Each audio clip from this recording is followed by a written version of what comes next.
I'm going to show you how we do a GBP audit. I'm going to use a real client as an example. I'm going to use the Right Way Driving School.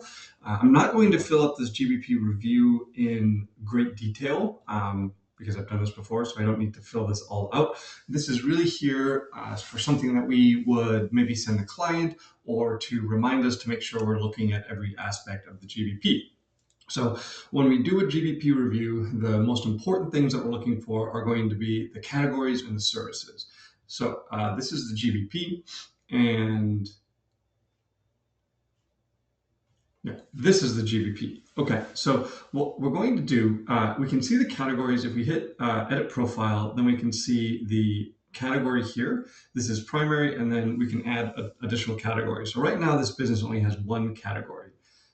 But if I close out of that, and if I hit Edit Services, this is where all the services are. So again, we can see the primary category and all the services under that category. And here we can again add other business categories. So you don't need to add the categories under the profile. We can do it under services also. So driving school is their primary. My favorite way to see additional potential categories is if we go to GMB Everywhere, and then we go into the AI Tools section. We can go to GMB Category Finder, and then I'll just enter driving school. So this tells us there's 673,000 GBPs in the world that use driving school as a category. Those GBPs, these are common related categories. So what we're going to do is just go through each one of these and see if they're relevant to this client. Driver's license training school, that sounds pretty relevant. Driver's license training school, that's the same one, no problem. Learner driving training area, maybe. Driving test center, training center. So we'll go through this and choose ones that I think are relevant. I'm going to err on the side of broad though, because I'm not the client. I don't know everything about their business. So driver's license office, that's probably not relevant. That sounds like it's, a DMV, government agency. Driving test center, same thing. That feels like it's a DMV. Driver's license office, again, sounds like the same thing. Car rental agency, I'm pretty sure they don't do that. But for something like training consultant, yeah, maybe that's accurate. Maybe they're a training consultant. I'm going to go ahead and capture it. So when we go to the Google Business Profile, multiple categories, we're really just going to suggest all the additional categories that we might add. So when we give this to the client, maybe I'll copy this one. Try again. There we go. Why is it not pasting? Paste. Okay, cool. And then I'll come through any other training center, maybe that one. I guess I'll right click and hit paste. That's fine. Learner driving training area, that might be relevant. So here we're not necessarily filling in all of the different categories for the client. We're just capturing everything that might be relevant. Okay. And then related services, I'm just going to hit view more, and I'm going to copy all of these services. I'll jump over to Claude, and we'll put in this prompt, which is in the Pro Training, driving school company in Garden City, and copy these.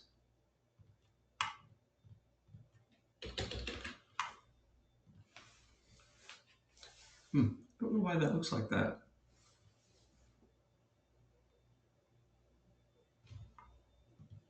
Okay, so we have some additional services here, which is great. And then what we'll do is I can give all of these categories and just say, please organize these according to the category they are most semantically relevant to.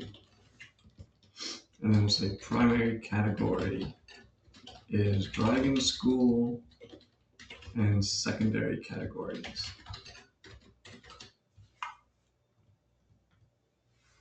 Okay, so, and the point of this, we want to get an organized list that we can give to the client. We can have a discussion. Hey, which of these are relevant to you? Which of these make sense to you?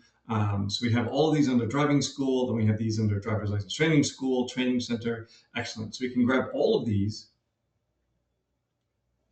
and basically put them under here, just to list all of the services and categories, and then just get feedback from the client. Do these make sense? Do we want to put these on here? Are these categories, are these services that you offer?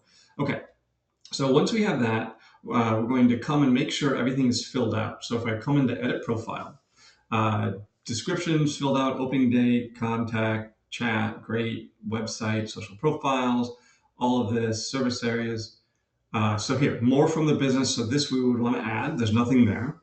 Amenities, crowd, parking. We want to add some things there.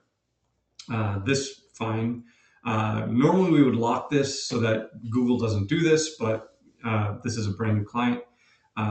And service options. Yeah. So do we offer online classes? No. So really, we're just going to go through and make sure that every single box is completely filled out. Special hours, that is a big one. It's very common for businesses to miss this because you actually need to go in and edit special hours on a regular basis. They only let you enter in the next few upcoming holidays. So if I come into hours and special hours, there's none. And here I can only enter Martin Luther King Day and Washington's birthday. So we have a reminder on a team member's calendar every couple of months.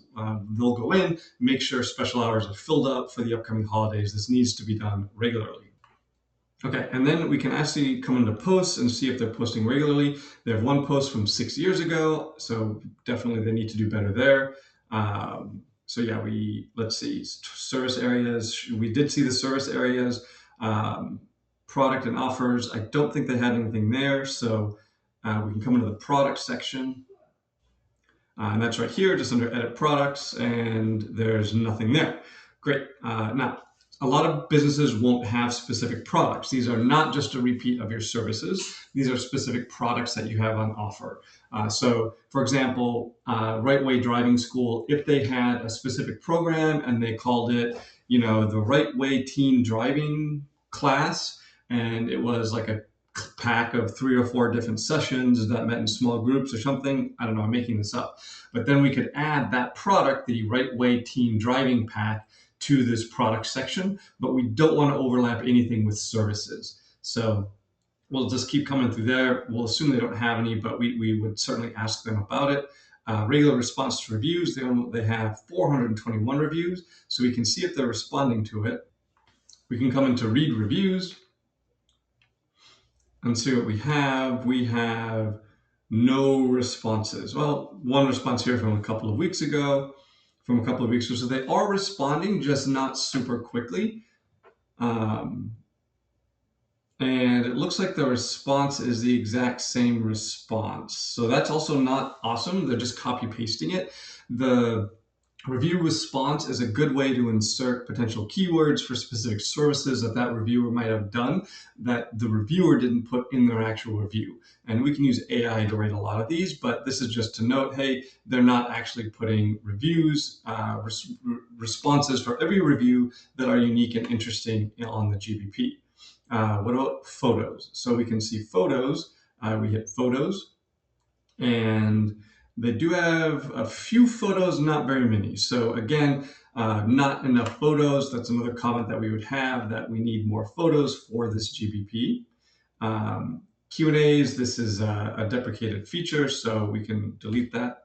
Don't worry about that. Service and service descriptions, we looked at that. Duplicate services, we want to make sure there are no duplicate services.